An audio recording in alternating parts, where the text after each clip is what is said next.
الصلاۃ والسلام علیک یا رسول اللہ وعلی آلک و اصحابک یا حبیب اللہ۔ آپ احباب کے علم میں ہے کہ دنیا میں جو لوگ بھی مختلف ڈگریز حاصل کرتے ہیں اور مختلف ڈپلوماز حاصل کرتے ہیں تو ان کا اسی حوالے سے ان کا درجہ ہوتا ہے، اسی حوالے سے ان کا اسٹیٹس ہوتا ہے۔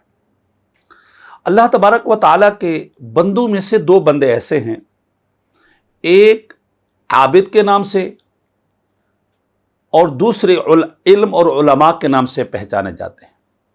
عابد عبادت کے حوالے سے پہچانا جاتا ہے، یہ بھی ایک درجہ ہے۔ عالم علم کے حوالے سے شناسا ہوتا ہے، پہچانا جاتا ہے، یہ بھی ایک درجہ ہے۔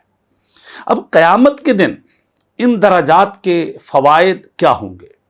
حضور علیہ الصلاۃ والتسلیم ارشاد فرماتے ہیں، یبعث العالم والعابد، خدا کی بارگاہ میں عالم بھی پیش کر دیا جائے گا اور عابد عبادت گزار بھی پیش کر دیا جائے گا۔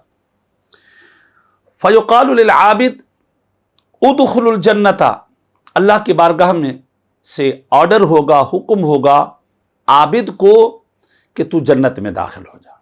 یہ بات یاد رکھیے گا، جو عبادت ہے نا، عبادت یہ ایسا عمل ہے جو متعدی نہیں ہوتا، یعنی اس کا فائدہ، اس کا بینیفٹ جو ہے وہ بندہ خود حاصل کرتا ہے، اس کا نفع دوسرے کو نہیں ملتا۔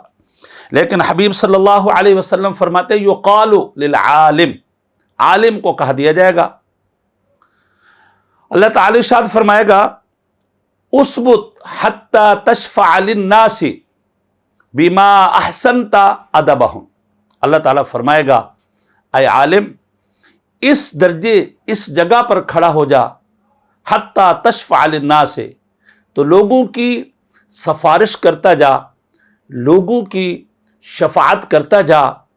اللہ تبارک و تعالی عالم کو سفارش کے لیے ان لمیٹڈ اجازت دے گا، اور جس کی کوئی حد ہی نہیں ہوگی، لوگوں کی سفارش کرتا جا، شفاعت کرتا جا۔ بما احسنت ادبہم، اللہ تعالیٰ فرمائے گا یہ تیری تربیت، جو تو نے اچھی تربیت کی ان کو، اور ان کو ادب اور آداب صلاۃ اور احکام صلاۃ سکھائے، اور ادب مصطفیٰ کا پتہ بتایا، اور حضور صلی اللہ علیہ وسلم کے مقام اور مرتبے کے بارے میں تو نے بتایا، اس کے عوض میں، اس کے بدلے میں تجھے یہ مقام عطا کر دیا گیا ہے کہ تو بے پناہ اور ان لمیٹڈ اور بے شمار لوگوں کی سفارش کرتا جا، شفاعت کرتا جا، جنت میں بھیجتا جا۔